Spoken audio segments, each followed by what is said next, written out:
I was halfway through dictating a letter to one of Wolfe's least favorite publishers, a man who considered deadlines optional and commas decorative, when the knock came.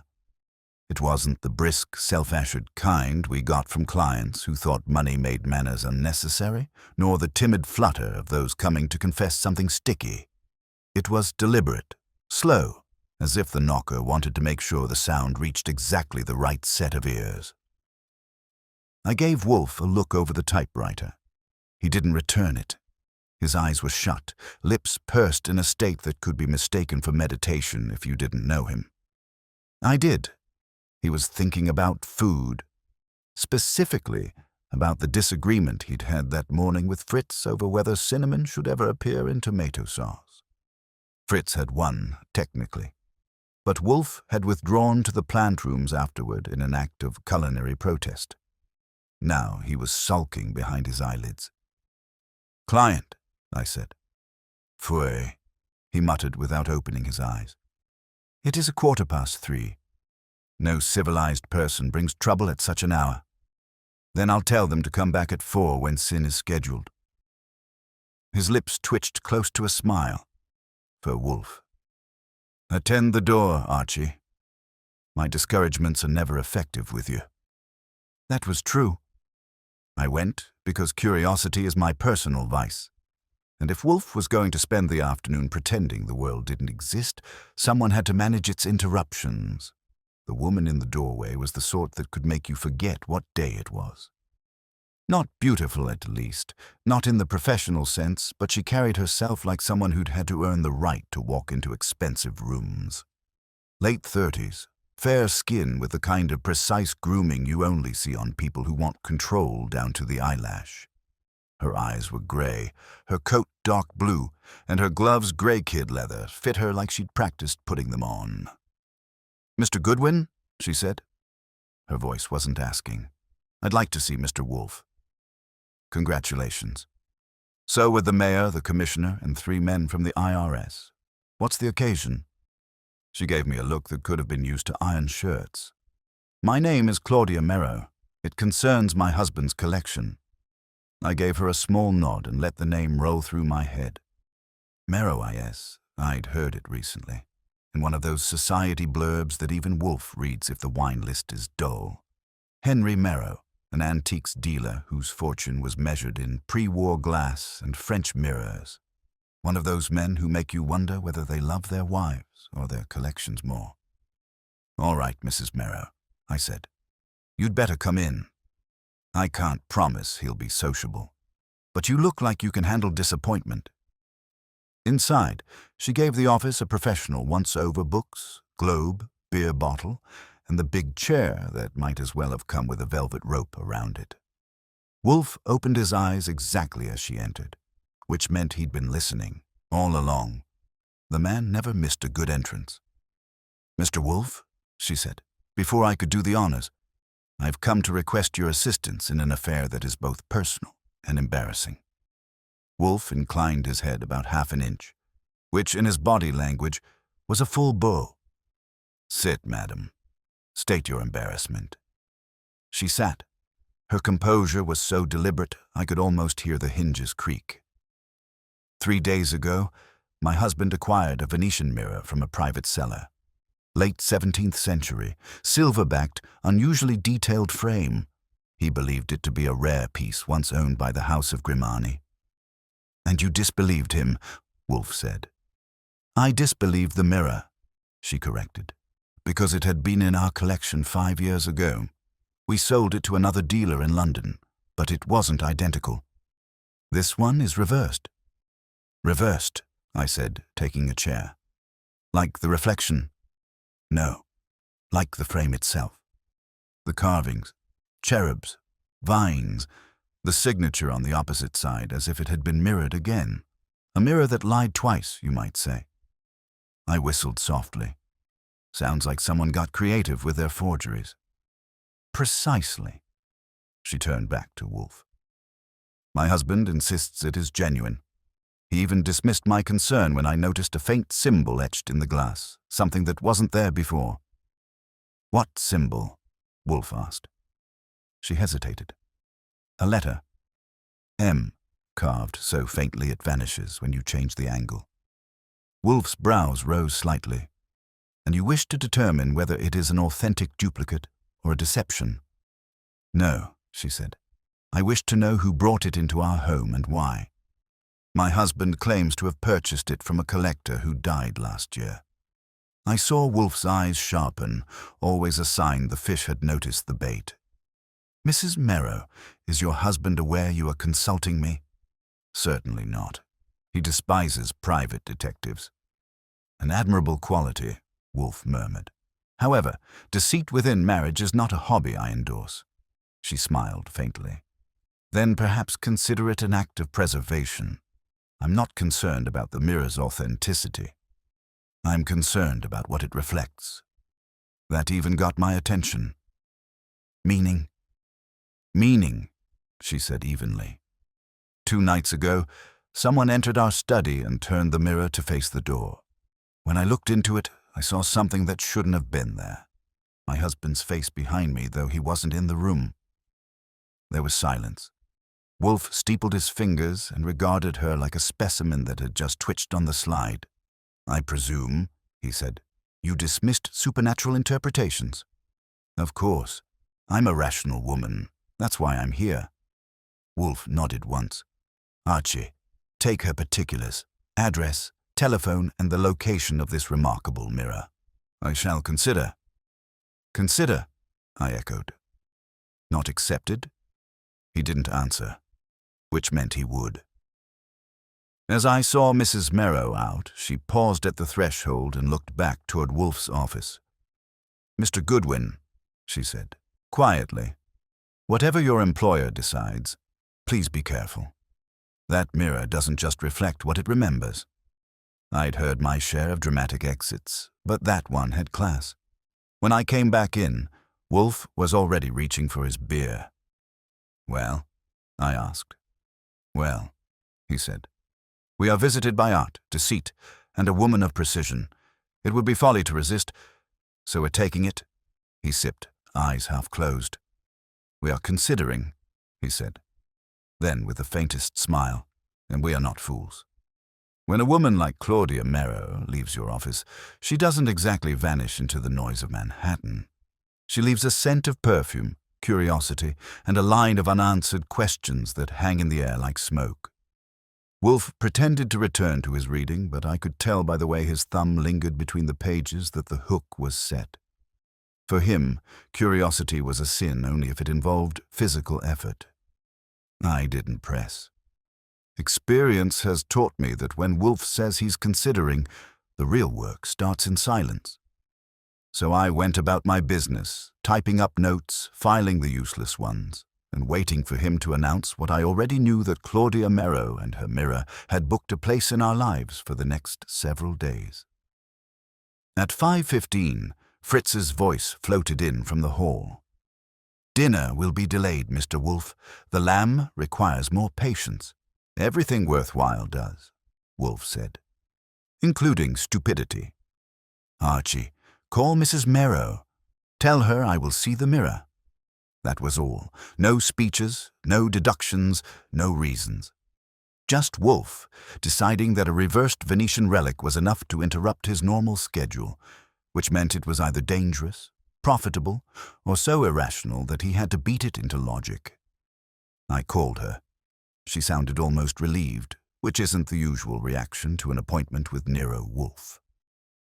Tonight, she asked. Tomorrow morning, I said. We don't do nocturnal excursions unless the moon is paying our fee. Very well, she said. But I must warn you. Henry is home in the mornings. Noted, I told her. We'll try not to shatter marital peace. When I hung up, Wolfe was scowling at the globe. Archie, do you recall the Grimani family? Sure. Venetian nobles. Had more palaces than heirs, and probably argued over mirrors when the walls ran out of space. He closed his eyes. Your flippancy, while tiresome, has an accidental merit. The Grimani mirror was reputed to have been commissioned twice, once in silver, once in mercury, each image the reverse of the other. a pair of opposites intended to show how beauty distorts when reflected through envy. Pretty theme for a marriage, I said. So which version does Mrs. Merrow is genuine or jealous? That, Wolfe said, is the question I intend to answer without leaving my chair. He didn't need to say more. By the time dinner arrived, let but worth the wait, I had my instructions written in that neat, terrifying handwriting of his. Tomorrow, I'd be paying the Merrows a visit. I went to bed early. Not out of virtue, but because rich people and their antiques make me sleepy unless someone starts screaming. The next morning it was grey and indecisive. At 9:30 sharp, I was outside the Merrow residence on East 74th. The building was an old brownstone dressed up like a European diplomat, refined, humourless, and pretending it didn't smell of money. The maid who opened the door had the expression of someone paid to observe without reacting. "Mrs. Merrow is expecting you, sir."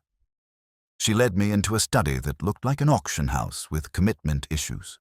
Shelves, gilt frames, marble busts, all neatly arranged and all trying to outdo each other. The mirror stood on the far wall, draped with a heavy velvet cloth that probably cost more than my wardrobe. Claudia Merrow entered as quietly as a thought. "Mr. Goodwin." "My husband is in the garden. We have perhaps 20 minutes. "Plenty," I said, and gestured toward the shrouded rectangle. "May I?" She nodded. I pulled the cloth aside. The mirror was beautiful in that unsettling way old things can be. The frame was silver, sculpted with cherubs whose smiles looked just shy of malicious. Every detail was too perfect, too deliberate, and yes, reversed. The pattern curled left where it should have curled right.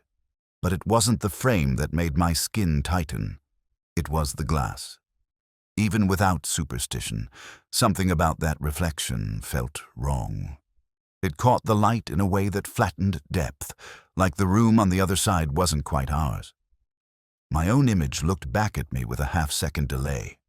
When I moved my hand, the reflection hesitated as if deciding whether to follow. "Wolfe will want photographs," I said, "and I'll need to check the back." Mrs. Merrow folded her arms. "Of course, be careful." The rear of the mirror revealed nothing mystical, just age, tarnish, and a small brass plate that read Merrow Collection, 1938, which matched her story. But then, near the lower right corner, I noticed something scratched faintly into the backing wood. A curve, a line, then another.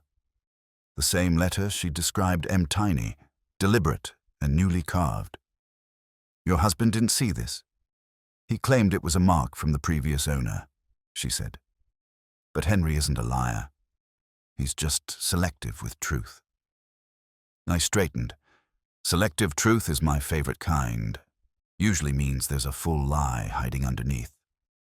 Before she could answer, a voice called from the hallway, deep, commanding, and thoroughly displeased. "Claudia? What are you doing there?" She flinched slightly. "Henry," she whispered, "please don't. Too late." Henry Merrow entered, wearing a tailored grey suit and the kind of self-importance that should come with a permit. He was in his 50s, distinguished in the way a sword might call itself decorative. His gaze went from me to the uncovered mirror and back again. "I don't recall hiring a photographer," he said. "I'm not one," I told him. "Nero, Wolfe sent me to admire your decor." The name froze him for a moment. "Wolfe? The detective?" "Claudia, you didn't." She said nothing. Her silence was like a confession. His eyes narrowed. "I see. So this is an investigation now. Into what exactly?" "My taste?" "Your mirror," I said. "Or rather, the one that's pretending to be yours." He turned toward it, frowning. "You think it's false?" "Preposterous. I trace the provenance myself." "That must have been a pleasant conversation," I said. "Considering the previous owner's death." He stiffened. "Just a fraction, but enough for me to notice." I failed to see the relevance. "That's my job," I said easily. seeing relevance where polite people don't. He walked to the mirror and stared into it for a long moment. His reflection seemed to hold its breath. Then he turned back to us. "Tell your Mr. Wolfe that my wife's imagination is not his concern. This mirror has no mystery value." He left before I could answer, but I didn't need to. Claudia exhaled, slow and trembling. "You see now why I came to you." "I see a man who's afraid of his own reflection," I said. "Wolfe's going to enjoy this." When I got back to the brownstone an hour later, Wolfe was in his chair, the world in order except for the paperweight slightly off-center on his desk. That meant he'd been pacing mentally. "Well?" he asked. "Reversed frame, delayed reflection, a husband who sweats at the word dead, and an M carved where it doesn't belong." He leaned back, eyelids heavy. "Excellent, we are in business." Meaning, he said. "We are no longer examining art. We are examining conscience. If there's one thing I've learned about Wolfe, it's that his brain runs on patterns the rest of us call hunches. When I told my husband I was afraid of his reflection, he didn't ask for proof. He simply leaned back, shut his eyes, and began turning invisible gears behind them. That's the stage where he doesn't want sound, advice, or movement. The atmosphere thickens until you can practically see the thoughts condense.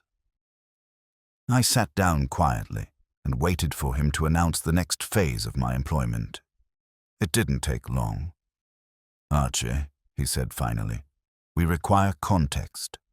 Find out who else was involved in this mirror's recent peregrination. Mrs. Merrow mentioned a deceased collector.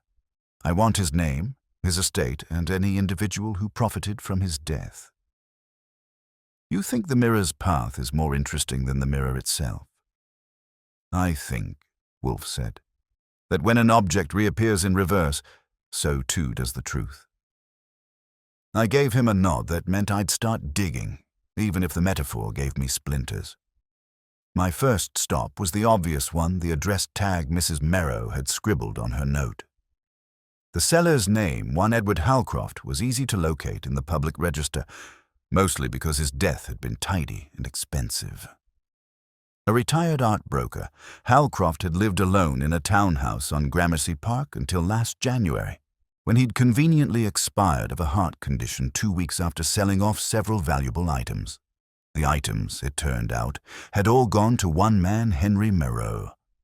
By 11 o'clock, I had the papers to prove it. The deal had been handled through a small auction firm called Plimpton Kay. I phoned them and got Miss Kay herself, who sounded like she could balance a ledger by tone alone. When I mentioned the Grimani mirror, she hesitated long enough to tell me she recognized it. Mr. Halcroft called it his double reflection, she said. He claimed it was cursed, though one hears that often in my profession. We sold it to Mr. Merrow for $12,000, as per his own request. Was the mirror shipped directly from Halcroft's house? Yes. He insisted no one touch it. Odd man, Mr. Halcroft. Paranoid, but precise. The morning after delivery, he collapsed in his study. From fright? I asked. From the heart, officially, she said dryly. Unofficially, who knows? When I hung up, I made my way back to the brownstone. Wolfe was mid-lunch, the smell of truffled eggs thick enough to serve as a witness. I gave him my report, while Fritz hovered like an offended saint. Wolfe listened, eyes half closed, fingers steepled under his chin. Halcroft, he repeated, stretching the syllables as if testing their integrity. And he dies within a day of sending the mirror. Convenient. Especially for Henry Merrow, I said. He gets a priceless antique with no one left to question the authenticity. Wolfe's eyes opened. You are glib, but perhaps not wrong. However, fortune rarely arrives so discreetly. What else? There's the auction firm, Plimpton Kay, run by Miss Eleanor Kay. She handled the sale and knew Halcroft personally. He nodded once. You will see her. I already did it by phone. That is not seeing Archie. That is fumbling in the dark and calling it diligence. Go there, bring back impressions, not merely data. Fine, I said. And while I'm at it, you want me to stop for some metaphysical supplies. Mirrors, incense, one medium slightly used. Pfui, he said, and reached for the beer. Just be quick. By mid-afternoon, I was in the office of Plimpton K, a place that smelled faintly of varnish, dust, and academic ambition.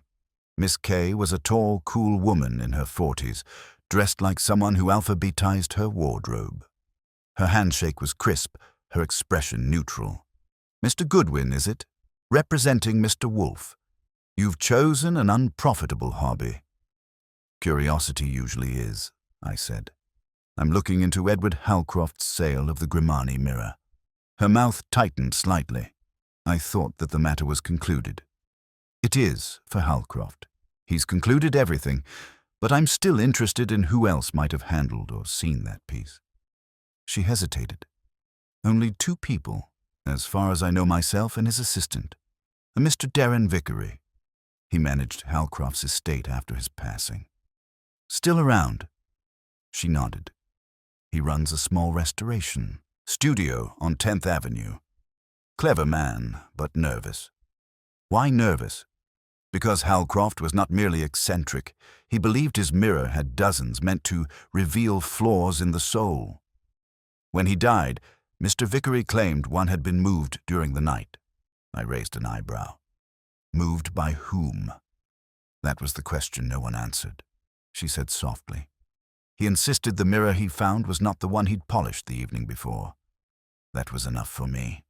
I thanked her, filed her under reluctant but useful, and took a cab to 10th Avenue. Vickery's studio was tucked between a print shop and a tailor, the kind of place where paint fumes and secrets settle together. The door was open, so I stepped in. The man who looked up from the workbench was in his late 20s, thin, with a kind of frightened intelligence that made you want to lower your voice. His eyes darted to the street before settling on me. Darren Vickery? Yes. Who wants to know? Archie Goodwin. I'm with Nero Wolfe. That name has effects. Some people relax, some sweat. Vickery did both, in sequence. I've heard of him. What's this about? The Grimani mirror, the one you handled for Halcroft. His throat worked. I didn't handle it. Not directly. Mr. Halcroft forbade anyone to touch it. But the night before he died, I saw something moving it. Someone. He nodded, hands trembling just slightly. I came back late to fetch a ledger. The study door was ajar. Inside, the mirror had been turned to face the room instead of the wall. I thought Mr. Halcroft was there, but he wasn't.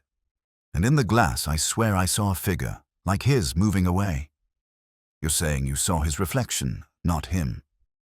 Yes, except the reflection moved before I did.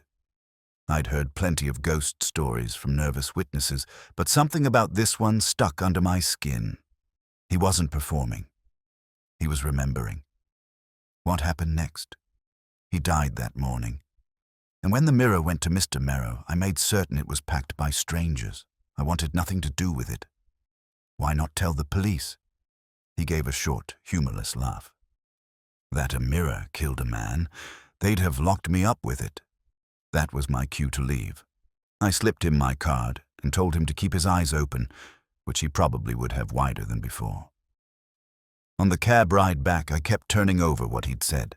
A reflection moving before the man, a mirror turned overnight, a dead collector, and now another household where people were seeing what shouldn't be there. By the time I walked into the brownstone, Wolfe had already finished his afternoon beer. His mood, judging by the slow tapping of one finger on the armrest, was ripe for news. Well, he said. Miss K gave me the dealer's assistant Vickery. He's either superstitious or spooked. Maybe both.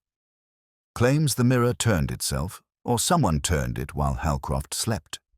And when he looked at it, he saw the old man's reflection walk away. Wolfe's eyes gleamed. Fascinating. You mean idiotic? Not at all. Men seldom lie in such inventive ways unless the truth frightens them more. So you think he's seen something real? I think, Wolfe said, that in a story about reflections, one should always ask who stands outside the glass. We have Mrs. Merrow who fears, Mr. Merrow who denies, Vickery who flees, add Miss K who conceals. That gives us a circle. A circle of suspects, I said. He nodded once. Exactly. And before the circle closes, someone else will break it. If you ever want to test the strength of your sanity, spend an afternoon chasing a mirror's family tree. I had Wolfe's list of 4 names, 3 addresses, and 1 headache waiting to happen. His instructions were simple. Confirm connections, extract contradictions, and don't get yourself arrested. As usual, he left out how to handle the moments when people lie to you politely. That, apparently, fell under my natural talents. The first call of the day was a follow-up with Miss Eleanor Kay. I wanted more about Vickery's relationship with Halcroft and less about antique prices. She met me in a cafe near Lexington, her expression carved from restraint. "You again," she said, sliding into the chair opposite me. "I take it Mr. Wolfe isn't satisfied."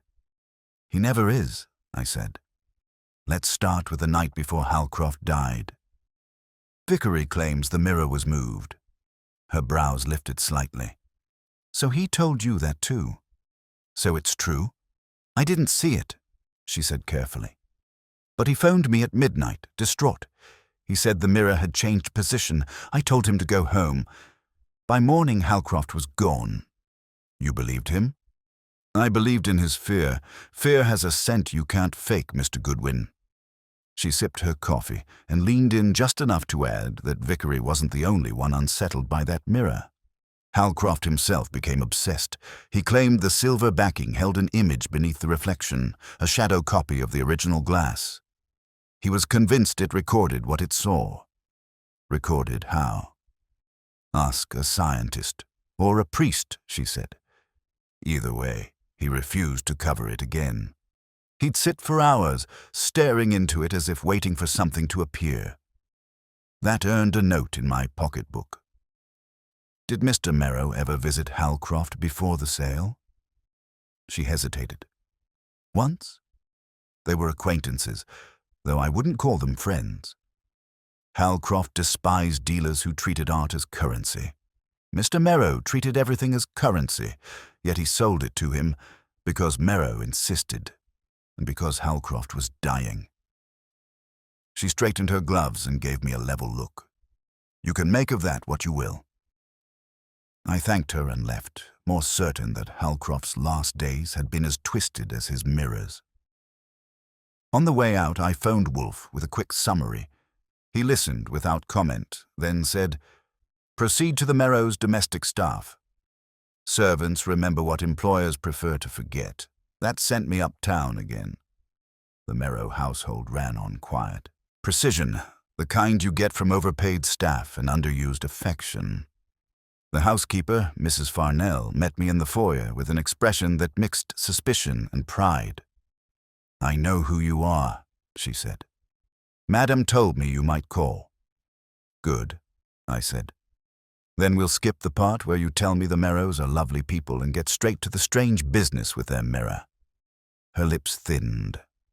"Strange is an understatement. That thing has everyone nervous. The gardener won't even walk past the window it faces. And last week, the parlor boy quit." "Why?" He said the mirror blinked. "Blinking furniture tends to do that," I said dryly. "When did the tension start?" "The night Mr. Merrow moved it," she said. "It had been against the north wall. Then suddenly he insisted on placing it by the door. Claimed it caught the light better. I thought it caught more than that. How's the relationship between him and his wife these days?" She sniffed. "Cordial in public, cold in private. They don't dine together anymore. Did either of them receive visitors recently?" She hesitated, glancing toward the staircase as if the house might be listening. "A man came 3 nights ago, young, thin, anxious. He didn't stay long. Mr. Merrow saw him in the study. When he left, he looked frightened. You catch his name?" "No." But I saw him through the curtain. I'd swear it was the same man who came with the movers when that mirror arrived. I thanked her and gave her Wolfe's number in case her memory improved. By then, the daylight was draining, and my notebook was starting to look like a paranoid poet's diary. Mirrors moving themselves, anxious visitors, and a growing pattern of people who swore they saw something before a man died. And if Mrs. Farnell was right, the visitor might have been Darren Vickery himself. I made one last stop before heading back to Wolfe. The morgue clerk at City Records was an old acquaintance of mine, the kind who traded favors for Broadway tickets. A small investment in future entertainment bought me a copy of Edward Halcroft's Death File. The report confirmed heart failure, but also noted residue of silver nitrate on his fingertips. I didn't know much about chemistry, but it doesn't take a diploma to recognize a link between silver nitrate and mirrors. By the time I got home, Wolfe was where I'd left his throne. Beer, orchid catalogue open to a page he wasn't reading. I dropped the file on his desk. "Silver nitrate on Halcroft's fingers," I said. "And a nervous assistant who's been visiting the Merrows after hours." Wolfe's eyelids flicked upward. "After hours? The housekeeper saw him 3 nights ago." He sat forward slightly, his version of leaping to his feet. "That was the day before Mrs. Merrow's reflection reappeared without her husband." "Exactly." He took a slow breath, nostrils flaring. "This is not mere coincidence. Someone is attempting to provoke illusion to create a vision that unsettles, manipulates, or coerces. Mirrors do not blink, Archie, but people can make others believe they do. You're saying someone's staging hallucinations, or reflections of guilt," he said softly. "Find this Vickery again, but do not confront him at his studio. Wait until he believes he is unseen. Follow him, observe him, and learn whom he serves. Any guesses?" "None that would satisfy you," Wolfe said. "But I will add, there is one other person we have not considered." "Who's that?" "Mrs. Merrow herself. She may be the only one telling the truth and therefore the most dangerous." He leaned back, eyes closing again.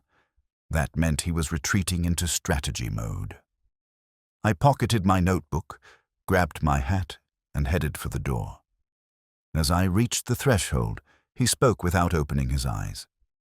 "Archie, beware of what looks back. Even reflections can lie, but they seldom do it twice without help." I left him to his orchids and his logic, wondering if that line applied to mirrors or marriages. Following people isn't my hobby, but in my line of work it comes somewhere between breathing and sarcasm. Wolfe's instructions had been crisp watch Vickery. Don't spook him, and find out who he's loyal to. Simple in theory, miserable in execution. The next morning, I parked across from his studio on 10th Avenue and settled into the kind of waiting that makes you question your life choices. At 9:40, he appeared, locking the front door with a deliberate caution that belonged to someone living in expectation, not routine. He headed east, moving quickly but glancing over his shoulder every 30 paces. That kind of nervousness is a gift to a tale. It tells you exactly how far back to stay. He cut through 2 blocks of warehouses and slipped into a narrow lane behind an antiques shop called Leclerc Sons. I stayed out of sight and watched him meet a man in a tan overcoat. They talked briefly, too briefly for small talk, too long for chance, and exchanged something small enough to fit in a pocket. Then Vickery left, face pale, steps unsteady. I waited until he vanished into the crowd, then went into the shop. The bell above the door chimed politely, like it was apologizing for my intrusion. The place was dim, all glass cabinets and gilt frames, the air thick with the scent of dust and ambition. A heavy-set man behind the counter looked up from a newspaper. His eyes were the sharp gray of someone who liked knowing what others didn't. "Help you?" he asked, voice pure transaction. "I'm looking for something Venetian," I said. "Something that tells the truth twice." That got a flicker of confusion or recognition, hard to tell. "You're not from the Times?" No, but I can spell it. I leaned on the counter. Vickery was just here. What did he give you? The man's hand was still on the paper. I don't know any Vickery. Sure, I said. And I don't know any Wolfe. Let's start over. He gave you something. I'd like to see it. He smiled, but it didn't reach his eyes. You're mistaken, friend. I'm mistaken professionally, I said, but not twice in a minute. He was about to answer when a door creaked behind him. A woman's voice floated out, low and composed. Let it be, Renee. If Mr. Goodwin is here, he's already seen enough. She stepped into view, slim, dark-haired, maybe 40, with a confidence that didn't need jewelry to back it up. Her accent was European, but her English was precise. You work for Nero Wolfe, she said. That depends who's asking. Someone who knew Mr. Holcroft. That froze me for half a beat. I'm listening. She nodded to Renee, who vanished into the back room like smoke. My name is Livia Leclerc. My father purchased several pieces from Holcroft over the years, including once a mirror very similar to the one your Mr. Wolfe now studies. Then maybe you can tell me why people keep dying around these mirrors. Her lips curved faintly. Because people see themselves too clearly, perhaps. Or because someone helps them along. That got a sharper look. You think someone killed Holcroft? I think he didn't die of good fortune. And I think Vickery's still working for someone who wants that mirror back or wants it broken. Livia tilted her head, considering. Vickery is frightened, yes, but not me. He came this morning to return an envelope he claimed was cursed. Inside was a photograph. She opened a drawer and produced a small envelope, sliding it across the counter.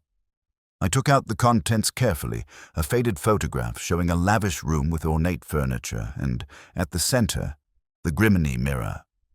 But what caught me wasn't the mirror itself. It was a reflection.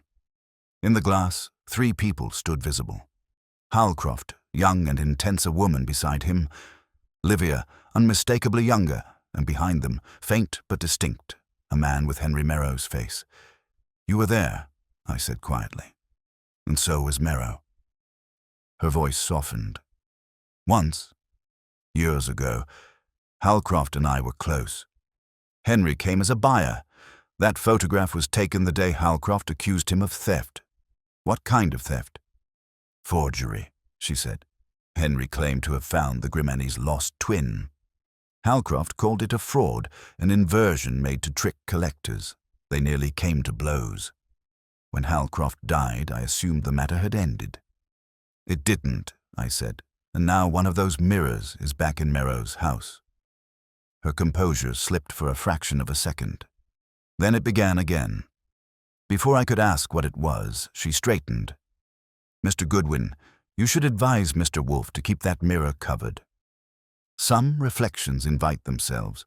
It wasn't the kind of advice I like to hear twice, so I pocketed the photograph, thanked her, and left. Outside, the streetlight had turned the sidewalks to dull brass. I spotted Vickery half a block away, talking to someone I didn't recognize, a woman in a pale coat. When she turned her head, I realized it was Claudia Merrow. They were standing too close for strangers and far too tense for friends. Claudia's gloved hand rested briefly on his arm, before she withdrew it and walked quickly toward a waiting car. Vickery stood there, staring after her like a man who'd been given an order he didn't want to follow. I tailed him for another 20 minutes until he ducked into a bar on 9th. By then, the picture was clear enough to make my stomach turn. The assistant, the widow, the mirror, all connected by something older than any sale receipt. I headed back to the brownstone just after 7. Wolfe was mid-argument with Fritz about the proper use of bay leaves. He looked up as I came in, and I dropped the photograph on his desk. From a lady named Leclerc, I said. She used to own the mirror. That's her in the photo with Holcroft and Merrow. Apparently, the mirror's twin was forged. Holcroft knew it. Merrow bought it anyway. Wolfe studied the photo through his magnifier, then set it down carefully. And Vickery? Met Mrs. Merrow this evening. He exhaled softly. Ah, the trespass, then, has occurred. Meaning? Someone, he said, has begun using the mirror as a weapon. Whether to deceive, blackmail, or punish, we shall soon know. But the line between reflection and intrusion, he added, has now been crossed. By the time Wolfe finished studying that photograph, the room felt smaller. He sat back, his fingers drumming lightly against the armrest, the faint sound carrying more tension than a fist on a table. I waited, because when Wolfe's silence thickened, it meant the logic was sharpening to a point. So, I said finally, Merrow once sold a fake. Halcroft called him out, and now the same mirror, or its twin, shows up again. Only this time it brings ghosts. Not ghosts, Wolfe said. Reckonings. Those tend to end messily. They always do when truth is reflected imperfectly. He reached for the phone. Call Saul Panzer. That was Wolfe's way of saying things were about to stop being theoretical. Saul's our best operative, discreet, methodical, and allergic to nonsense.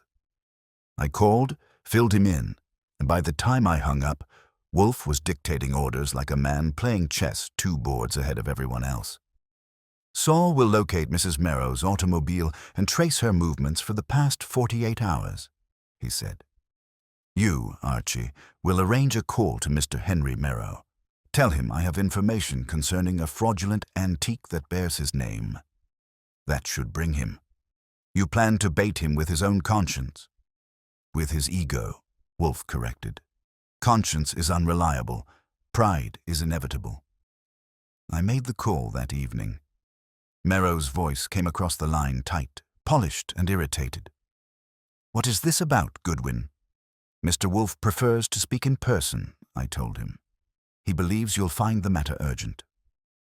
There was a pause long enough for me to hear his breath thin. Tomorrow, he said finally. 11 o'clock. Wolfe nodded when I relayed it.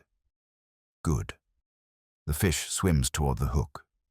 The next morning came grey and cold, a perfect colour for deceit. At 11 sharp, Merrow arrived, immaculate in a charcoal suit and the expression of a man tolerating an inferior world. He didn't wait to be seated. I don't appreciate veiled accusations, Mr. Wolfe, he said. If you have something to say, say it. Wolfe regarded him as a general examining terrain. Very well. You purchased a Venetian mirror from Edward Halcroft shortly before his death. Correct. Do you claim it is authentic? Of course. Then you're either a fool or an accomplice.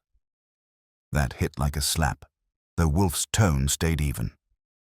Merrow's face stiffened. I'll have you know, sir. I know, Wolfe interrupted, that you were present when Halcroft accused you of forgery. I know that you dismissed him publicly and that within days of reacquiring a mirror of identical design, he was dead. You may protest by coincidence. I prefer sequences. Merrow's composure cracked just enough to show the steel beneath. If you're suggesting I had anything to do with that man's death, I'm suggesting, Wolfe said, that your wife believes she is haunted by something you engineered. His eyes flared. Claudia came to you. Yes, Wolfe said calmly. And she was wise too, because what she described, a mirror that repositions itself, reflections that behave independently, are symptoms not of madness, but of manipulation. I stepped in. Meaning someone's been staging it, Henry. The mirror's angle, the lighting, the placement are all designed to give the right illusion. And if you've got that kind of setup, someone's been in your study more than once. Merrow hesitated, then sank into the chair opposite Wolfe. If this is true, he said slowly, then it's not me you should be accusing. My wife has been erratic. I thought she imagined it. She didn't, Wolfe said. But she isn't the target either. Whoever's doing this wants her frightened enough to act to reveal something or destroy something. What could she destroy that would inconvenience you, Mr. Merrow? He gave a thin, humorless smile. My reputation, perhaps. Then your marriage is less stable than I assumed. He said nothing, and that was answer enough. Wolfe leaned back. Leave the mirror untouched. Lock your study. We will visit tomorrow afternoon. When Nero was gone, Wolfe sent for Saul. He arrived an hour later, trench coat damp from the rain, eyes as unreadable as always. I shadowed Mrs. Nero, Saul said.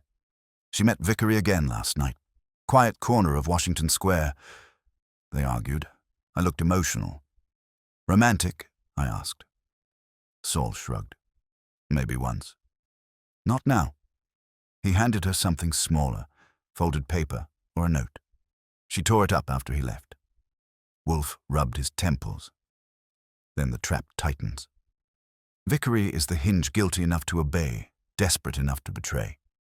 And Mrs. Nero, whether she knows it or not, is holding the key. What's the next move? I asked. Observation, Wolfe said. Tomorrow we will pay a visit. Tonight, we think. Thinking in, Wolfe's language meant pacing mentally until dawn, which I left him to do.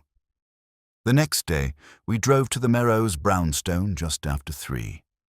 Claudia greeted us with the same careful grace, though her eyes were rimmed with sleeplessness. I didn't expect you so soon, she said. We prefer to meet deceit before it leaves the house, Wolfe replied. She led us to the study. The mirror stood uncovered again, facing the door. Even in daylight it looked alive, the silver backing catching every movement as if hungry for attention. I circled it while Wolfe remained still, his gaze fixed on the reflection of the room. Has anyone entered since our last visit? He asked. No, she said. The room is always locked. I crouched to examine the frame. Someone's handled it again, I said. See this smudge along the edge? Fresh. And the screws at the bottom, they've been turned recently. Wolfe's eyes narrowed. Henry's doing? No, she said quietly. He's in Chicago for a business dinner. He left last night. That was when the soft click of the front door reached us from the hall. Wolfe turned his head, eyes bright. Expecting anyone? She shook her head. Footsteps, careful, deliberate, moved toward the study. I stepped to the side of the door, ready. The knob turned halfway before pausing. Then, slowly, it opened. Darren Vickery stood there, pale, rain on his coat and terror in his face. Mrs. Nero, he started, then froze when he saw Wolfe and me. He didn't know. Come in, Mr. Vickery, Wolfe said. His tone was velvet over iron. Since you've already trespassed, you may as well stay.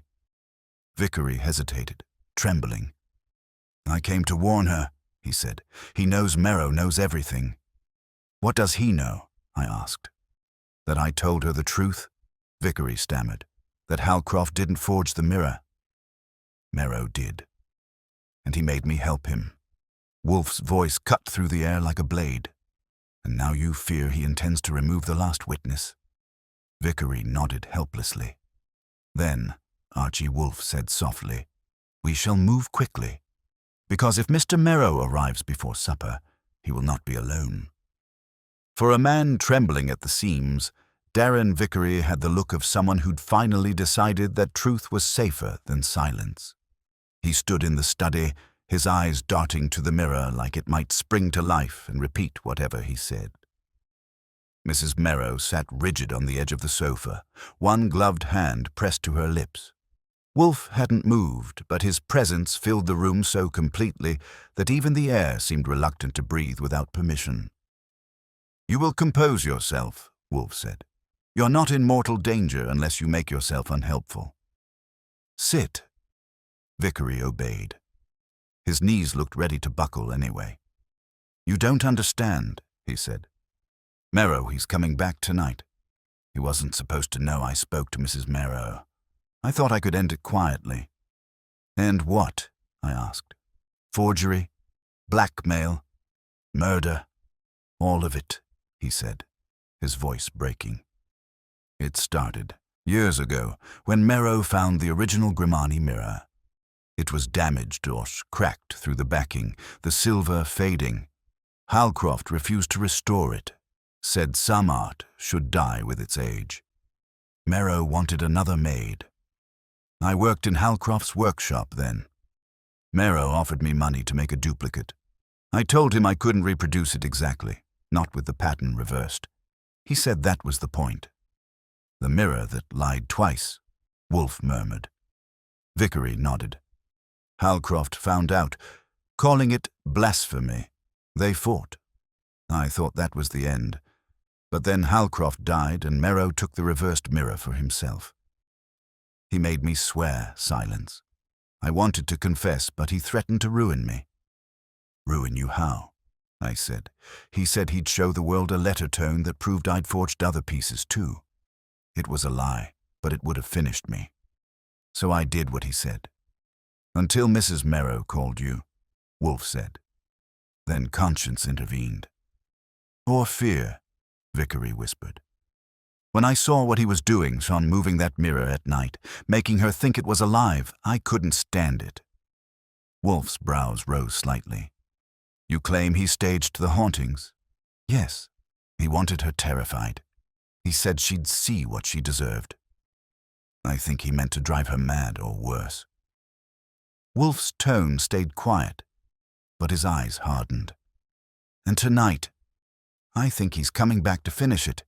He called me this morning, said he'd corrected his mistake. I don't know what he meant. Indeed, Wolfe said. Archie, lock the door. I did, because when Wolfe used that tone, you didn't argue. He rose slowly, with the kind of dignity that made the act seem ceremonial, and walked to the mirror. His reflection joined him, larger than life, serene but calculating. He studied it as though expecting it to confess. Mrs. Nero, he said without turning, does your husband possess a key to this room? Yes, always. Then he will use it. Her breath caught. Mr. Wolfe, are you saying I'm saying, he interrupted, that he has been cornered by his own reflection, and cornered men act rashly? Vickery stood suddenly. We can't stay here. If he finds me... Sit down, Wolfe said sharply. Panic is a luxury we cannot afford. Mr. Goodwin, you will call Inspector Kramer. Inform him we are detaining a witness in connection with the Halcroft death. He will come at once. That earned a glare from me. Kramer's not exactly known for quiet entrances. Let him knock down the door later, Wolfe said. It will provide contrast. While I phoned, Wolfe continued his inspection. He leaned in close, tracing the edge of the frame, the reversed carvings, the faint letter etched in the glass. When I hung up, he was speaking more to himself than anyone. A reversed frame, he mused. A reversed life. Nero's sin turned inward. How fitting that his tool should betray him. Mrs. Nero's voice was faint. What are you saying? That your husband's obsession was not with beauty, Wolfe said. It was with replication. To him, truth was something that could be copied, refined, sold. The mirror is his philosophy given from an image that exists only to deceive. A car pulled up outside just then. I caught the glint of headlights against the window pane. We've got company, I said. Wolfe's gaze sharpened. He's early. Good. Mr. Vickery, into the corner, out of sight. Mrs. Nero, sit, appear calm. Archie, stay by the mirror. The front door opened downstairs. Heavy footsteps climbed steadily upward, deliberate, unhurried. The kind that know they have the right to enter. The study door rattled once, then the key turned. Henry Nero stepped in. He froze when he saw us, his face tightening into polite rage. What is this? An arrangement, Wolfe said. One we must conclude. Nero's eyes flicked to his wife, then to Vickery, half visible behind the curtain. Ah, so the traitor found courage after all. Enough to talk, I said. You might want to sit, Mr. Nero. You'll need your balance. He ignored me. "Claudia, my dear, I see you've been busy betraying me again." "Stop," she said softly. "You've done enough." "On the contrary," he said, stepping closer to the mirror. "It was you who did enough turning to strangers, airing our affairs. I only wanted you to see yourself clearly." "Through a forgery?" Wolfe asked. "How noble." Nero turned, cold fury in his eyes. "You think this is about art? That mirror reflects what a person truly is. It showed Halcroft his hypocrisy. It shows her deceit. And it will show you your end," Wolfe said. The line hit like a quiet hammer.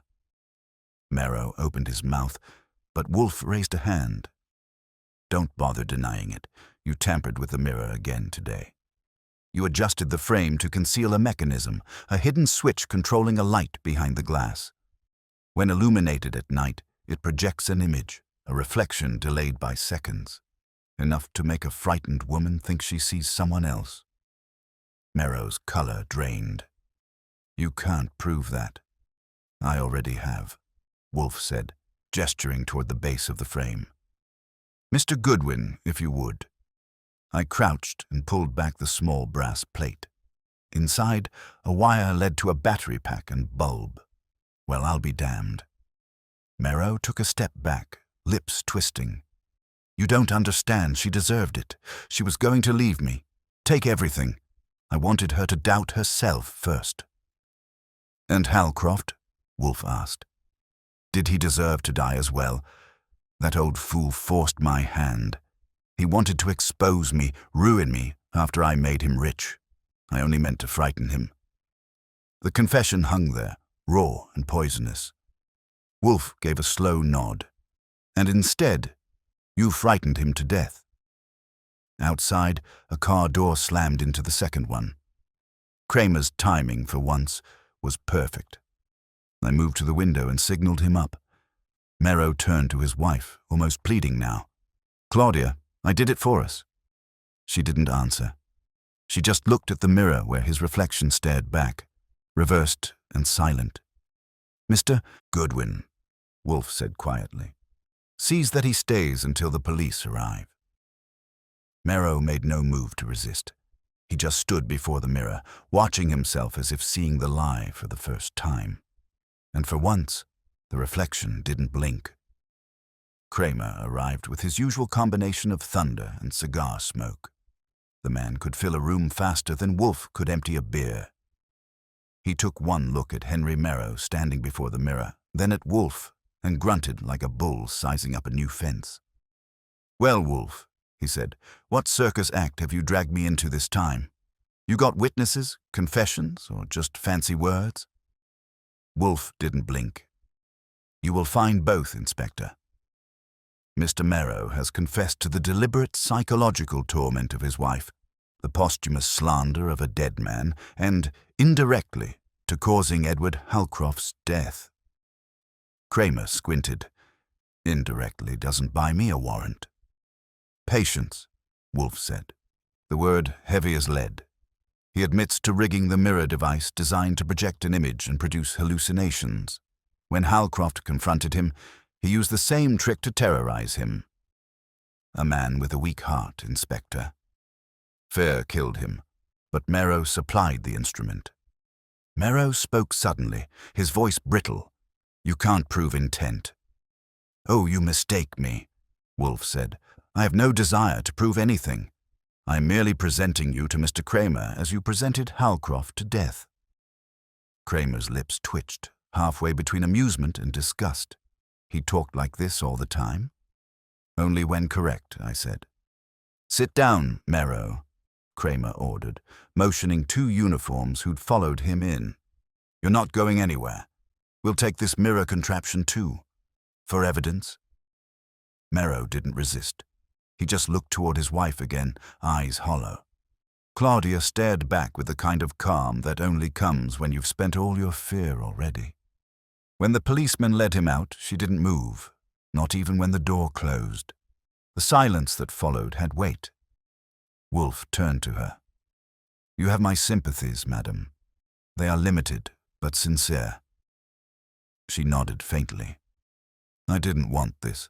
I only wanted to understand why he'd changed and why the man I married had become a stranger. Her voice faltered, then steadied again. Now I know.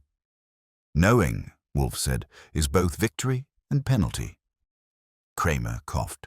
All right, Wolfe, what's this about a wire and a bulb? My boys saw the wiring, sure, but it doesn't look lethal. It wasn't meant to be, Wolfe said. It was meant to manipulate perception. A lamp behind the glass, timed to create a double reflection delay of seconds, enough for the unsuspecting to think the image moves on its own. Cute trick, Kramer said. But you think that's enough for murder? Fear kills, Inspector Wolfe said. Ask any doctor. The weapon was persuasion, not force.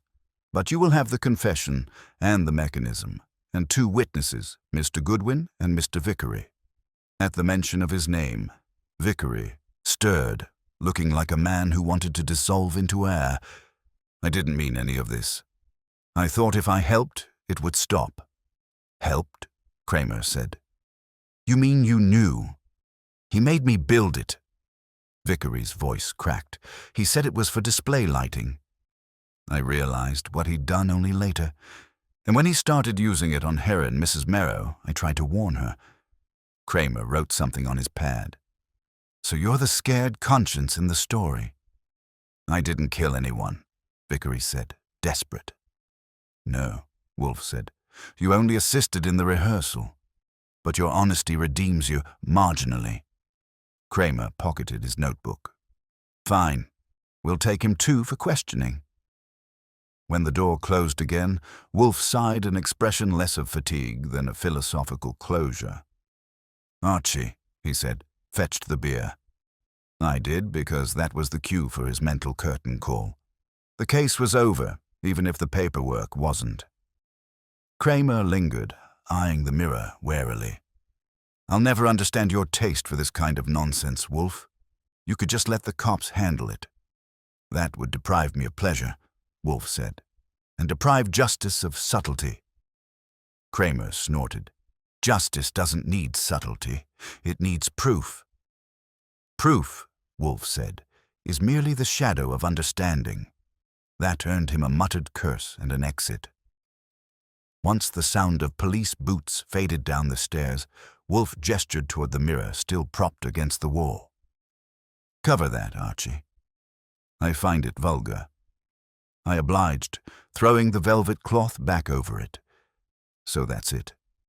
The husband goes mad with ego, kills a collector by accident, drives his wife insane with guilt tricks, and ends up taking himself into handcuffs.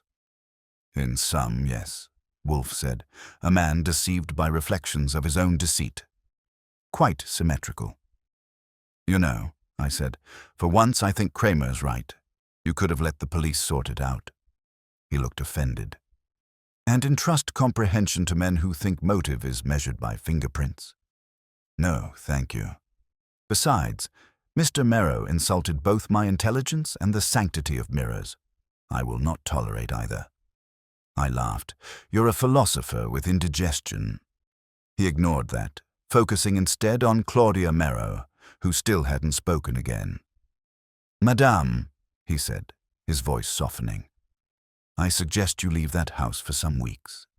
Even without your husband's interference, its walls are polluted by deceit and have the mirror destroyed. She looked up sharply. Destroyed? Yes. Melted, if possible. I have no use for objects that make men believe lies are beautiful. Her lips trembled in what might have been gratitude or sorrow. Thank you, Mr. Wolfe. For everything. He inclined his head. You're welcome. Though I prefer that gratitude be expressed in currency. Mr. Goodwin will handle the formalities. She smiled faintly for the first time. Of course. When she was gone, Wolfe closed his eyes, folded his hands, and leaned back into stillness. The storm had passed, leaving only that peculiar quiet he seemed to savor after a case the calm of intellect satisfied. I watched him for a moment, then glanced toward the covered mirror. Think she'll really destroy it? I asked. She may, he said. But humanity seldom resists temptation. Another collector will surface, another fraud will be born, and another fool will believe reflection equals truth. You sound almost sentimental. Phooey, he said, and reached for the beer. Sentiment is merely vanity disguised as virtue. I smiled. Then I guess we're both guilty. He didn't answer. Outside, the rain had started again, tapping against the windows like a slow applause. Inside, the brownstone returned to its rhythm quiet, precise, untroubled. Wolfe drank, I filed, and somewhere beyond our walls, another mystery began waiting for us to notice. Peace in the brownstone never lasts longer than it takes for Fritz to plan a menu. 2 days after Nero's arrest, that peace broke again. It started with the morning mail specifically, an envelope addressed to Wolfe in looping handwriting that could only belong to someone both refined and terrified. Claudia Nero. I opened it before Wolfe had finished his breakfast beer. The letter was short, written without greeting. Mr. Wolfe, the mirror is gone. That got his attention. He put down the beer, which, in Wolfen language, ranked somewhere between astonishment and panic. Explain, he said. There's not much to explain, I said, scanning the page. She says she arranged for its destruction through an art restore someone recommended by the police, but when they came to collect it, the mirror had vanished from her locked study. He stared at me for a long moment. Phooey. Locked rooms, missing objects, resurrected guilt. Humanity's capacity for tedium is endless. Call Kramer. I did, and Kramer, predictably, was in a mood that could sandpaper glass. She didn't report it to us, he barked. Probably another case of nerves. Maybe, I said, but the mirror's big enough to qualify as missing property, and Wolfe's got that tone again. There was a growl on the other end. Fine, I'll send a man, but tell Wolfe not to start composing philosophy about it. I hung up and looked at Wolfe. He's sending someone. Useless, Wolfe muttered. They will trample facts beneath their shoes. He leaned back, thinking, Archie, we shall recover it ourselves. Recover what? The mirror. You really want that thing back in this house? I want the truth back, he said simply. Without it, I cannot digest. So that afternoon, I found myself once again heading uptown, this time to a quiet apartment where Claudia Nero had taken temporary refuge. She opened the door herself, pale but composed, the calm of someone whose exhaustion has settled into elegance. Mr. Goodwin, she said, thank you for coming. I didn't know what else to do. You did right, I told her. Tell me everything. She led me to a small sitting room. On the coffee table lay a folded receipt from a moving company Ardennes Transfer Storage. The time, the signature, the details all neat, but the company name rang false. Have you checked this firm? I asked. I tried, she said. The number is disconnected. I whistled softly. So, someone forged credentials, walked off with a cursed mirror, and you helped them load it? Her face tightened.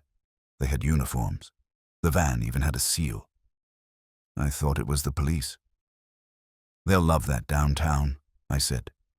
Did you recognize any of them? She hesitated. One, the driver. I believe he was the same man who delivered the mirror originally when Henry brought it home. That sank in. You're sure? As sure as one can be of faces seen through glass. Back at the brownstone, Wolfe absorbed my report in silence. He hadn't moved from his chair all day, but there was a new sharpness to his stillness, as if every cell of him was arranging itself into precision. When I finished, he opened his eyes. Archie, you will call Saul. He will trace this Ardennes Transfer Storage. And if it doesn't exist, then someone has made it exist for one afternoon only. Saul's call came an hour later. The company's a ghost, he said. No registration, no office. but the name appeared last week on a single job sheet at Plimpton Cayetha auction firm. Guess who signed the request? Don't make me guess, I said. Eleanor Kay, he replied, and she's gone missing too. When I relayed that to Wolfe, he gave a grim smile that wasn't amusing. The circle closes. You think she took it? I think she never stopped coveting it, he said. Halcroft's protégé, Merrow's accomplice, knew its value, both financial and symbolic. To her, it was never a crime, merely a transaction waiting to mature. And she's making her exit with the goods. Not yet, Wolfe said. She will need a buyer, and there are only two in this city capable of purchasing such a piece quietly. One resides in Sutton Place, the other in Madison. We shall call upon the latter. He dictated a note, polite, succinct, deadly. I delivered it in person to a collector named Drayton Hale, a man whose taste in antiquities rivaled Wolfe's taste in orchids. His mansion smelled of dust, money, and moral compromise. Hale greeted me with the warmth of a man guarding a secret. Mr. Wolfe wishes to know, I said, handing him the note, whether you've recently come into possession of a Venetian mirror of 17th century make. He read the note once, twice, then folded it. Tell Mr. Wolfe I do not discuss acquisitions. That's a discussion, I said, and not a very good one. He smiled faintly. Some objects choose their owners, Mr. Goodwin. This one chose me. That was all I needed. I thanked him and left, keeping my face straight until I reached the street. By the time I got back, Wolfe was waiting, eyes gleaming like a man who had already tasted victory. He has it, I said. Didn't admit it, but he didn't need to. Of course not, Wolfe said. He and Miss Kay have been in partnership before her expertise, his wealth. She steals, he sanctifies. But this time, she has overreached. The mirror carries evidence of the forgery, a tiny flaw in the etching. Halcroft noted it in his ledger, which is now in police hands. When Kramer examines it, Hale will find himself less a collector than a conspirator. I grinned. You sound pleased. I am, Wolfe said. Symmetry is a virtue. At 8 that evening, Kramer himself showed up, uninvited, his mood somewhere between admiration and exasperation. You and your damn hunches, he said. We raided Hale's place an hour ago, found the mirror in his vault and Miss Kay trying to negotiate a sale to a London buyer. He claims innocence, she claims inspiration.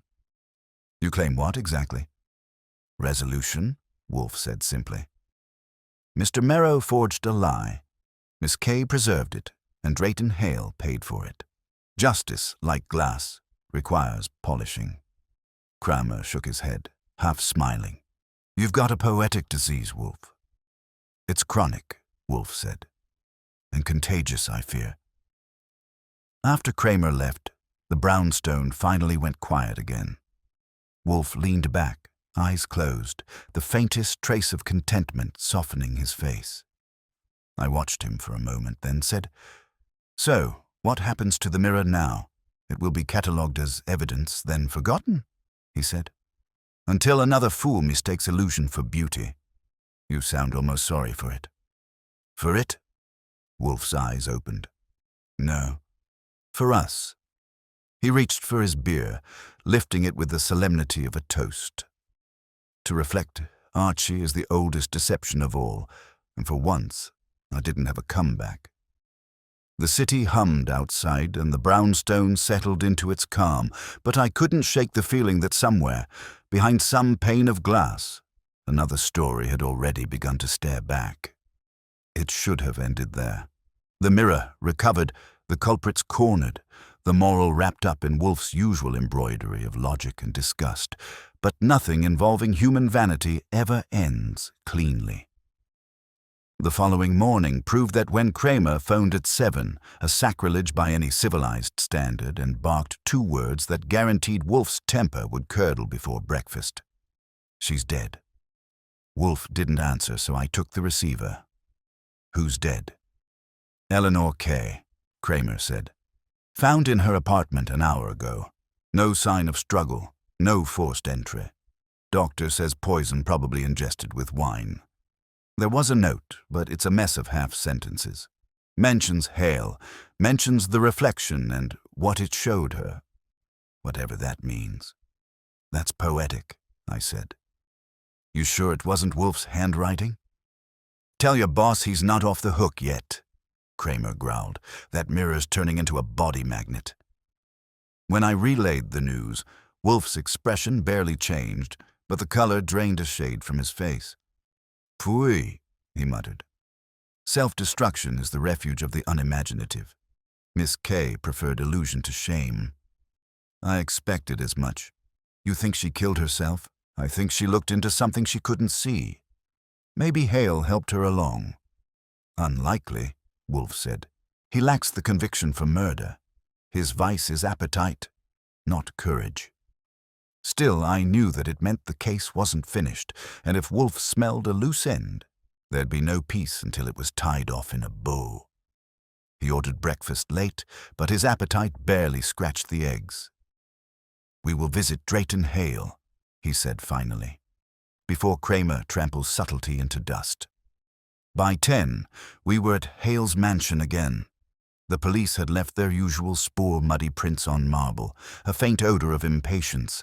Hale sat in his study, robe loose, eyes red. A half-empty decanter on the table suggested grief was being managed chemically. She's gone, he said as soon as we entered. You've heard? Yes, Wolfe said. And you are remarkably alive. Hale blinked. I beg your pardon. Miss K's death eliminates the one person who could contradict you, Wolfe said. A convenient development if one had reason to tidy the record. Hale's indignation flared. I didn't kill her. Perhaps not. But you allowed her to believe you would protect her. When she realized you intended only to protect yourself, she drank truth in liquid form. Hale's hand trembled on the decanter. You talk as if you knew her. I know vanity, Wolfe said, in all its costumes. That silenced him. When we left, Wolfe instructed me to phone Kramer and request access to Miss K's effects. There will be one letter, he said, not the note left for police. A different one. She was meticulous, even in deceit. She would have written to the mirror's first victim. Halcroft? Precisely. Kramer wasn't happy, but he let me into the property clerk's office where Miss K's belongings were tagged and boxed. Inside a folio of receipts and gallery invitations, I found an unmailed envelope addressed in her hand, Tui, wherever truth still reflects. The letter inside was brief and slanted with desperation. Edward, you were right. He reversed it again. The second mirror was not to copy beauty, but to trap it to show only what the maker wished to see. I thought I could own it without owning the sin. I was wrong. It remembers. It remembers everything. There was no signature, only a blot of ink where her pen had hesitated. I brought it back. Wolfe read it twice, then set it down and reached for his beer. So, he said, our final ghost reveals itself, meaning? The mirror, he said, was not merely reversed. It was resilvered with a compound laced in mercury nitrate, Halcroft's invention. It altered light subtly, enough that under certain conditions candlelight, and low voltage it created afterimages. To the guilty, the delayed reflection would appear as a second presence. Merrow used it for cruelty, Miss K for greed, and both mistook it for power. And now it's evidence. Wolfe shook his head. Not anymore. Kramer's men will find that the mirror shattered during transport. Hale's vault door jammed and the movers dropped it. You mean it's gone? Destroyed, Wolfe said softly. Perhaps mercifully. I leaned against the desk. You know, it's funny. A man makes a forgery, a woman keeps it alive, another steals it, and they all end up staring at the same thing themselves. Which, Wolfe said, is the one sight humanity never survives unscathed. He stood then, rare event, and crossed to the globe near the corner. He turned it idly, stopping in Venice. There is a legend, he said, that the Grimani mirrors were commissioned not to reflect beauty, but to punish it, to remind their owners that perfection is only the first lie. I'll take your word for it, I said. Personally, I shave in glass. That doesn't argue. He gave me a thin smile. And thus you remain sane. Kramer arrived again around 4, wearing the expression of a man who'd just eaten paperwork. You'll be glad to know Hale's been cleared, he said. The mirror's in pieces. Kay's suicide's airtight. You can close your books, Wolfe. Wolfe inclined his head. I rarely open them. Kramer eyed him suspiciously. You're enjoying this, aren't you? Not at all, Wolfe said. But I do appreciate closure, even when it arrives by shattering.